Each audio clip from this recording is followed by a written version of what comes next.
Hey, what's happening, Nation? It's SJ. I guess we have to talk about this, even though I really do not want to. This Ruggs situation hits incredibly close to home for me for a few different reasons that we are not going to be jumping into tonight. But the bottom line is this, and I do not want to spend too much time talking about this because my emotions yesterday went from just being incredibly sad to being incredibly angry by the time the day was over. And I knew because of that I was not going to be able to make a video last night because I would have lashed out. I would have said something that would have pissed a lot of people off. So I needed a day just to kind of collect my thoughts and kind of get all the information. Just put this as simply as I possibly could. Henry Ruggs ended up making a terrible decision. There is absolutely no reason he should have been in his car at 3:30 in the morning driving himself home at 150 miles an hour. That part of this story legitimately pisses me off because every active NFL player, as part of the NFLPA, has a card that they can call a car service 24/7, 365 to come get them to make sure shit like this does not happen.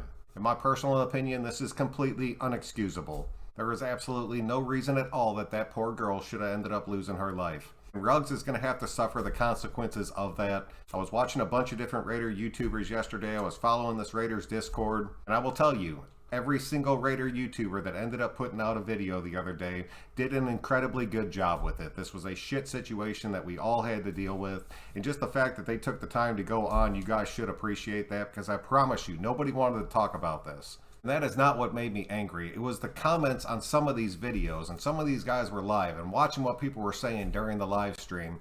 And I understand, man. It was the trade deadline, and the league must go on, and the team has to keep pushing. I get all of that. But if you have somebody that takes somebody else's life, at some point you need to sit back and not ask, is Ruggs going to be able to play on Sunday? What the fuck are you talking about? Why would you even ask that?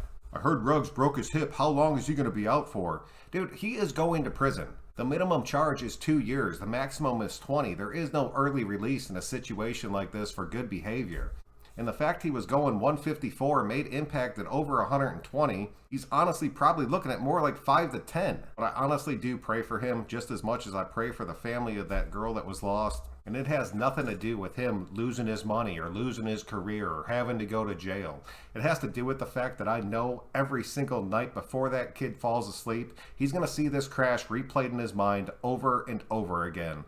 It is going to eat him up over time. I've seen this personally happen to people, and he will never be the same after this. So I honestly do pray for him that he does find some way to cope with this. I'm just going to go ahead and leave it at that. I do want to talk a little bit about the Raiders tonight, even though this does not feel right to me at all. But we do have a game on Sunday, so I at least want to start breaking it down, even if it's only a few of our recent transactions, and then tomorrow I'll do like my full Giants breakdown, just because I'm honestly not in the mood to pull this off right now. But I do think there's a few moves that have to be discussed tonight. Said a few days ago, I was concerned about us only having 4 wide receivers on our active roster, and now we are down to 3 because Ruggs has officially been released. There has been a ton of talk about Djax and OBJ all coming to the Raiders.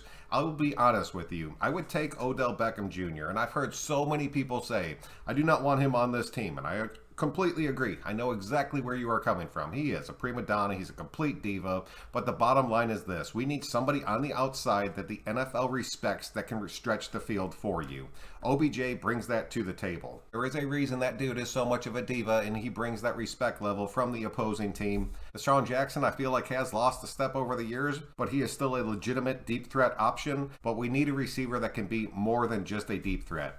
OBJ gives you that. I honestly don't want him either. I think we have other options available to us that we can go ahead and just kind of key in on. And I honestly think at the end of the day, it's going to work out. So much of this Giants game is just going to be the Raiders mentally being able to overcome all the bullshit that has happened to them throughout this season. And something like losing Gruden kind of brings a team together. Whether you liked it or not, it kind of brought the team together. We all saw it. It really helped the coaching staffs. The players seemed to unite a little bit underneath it.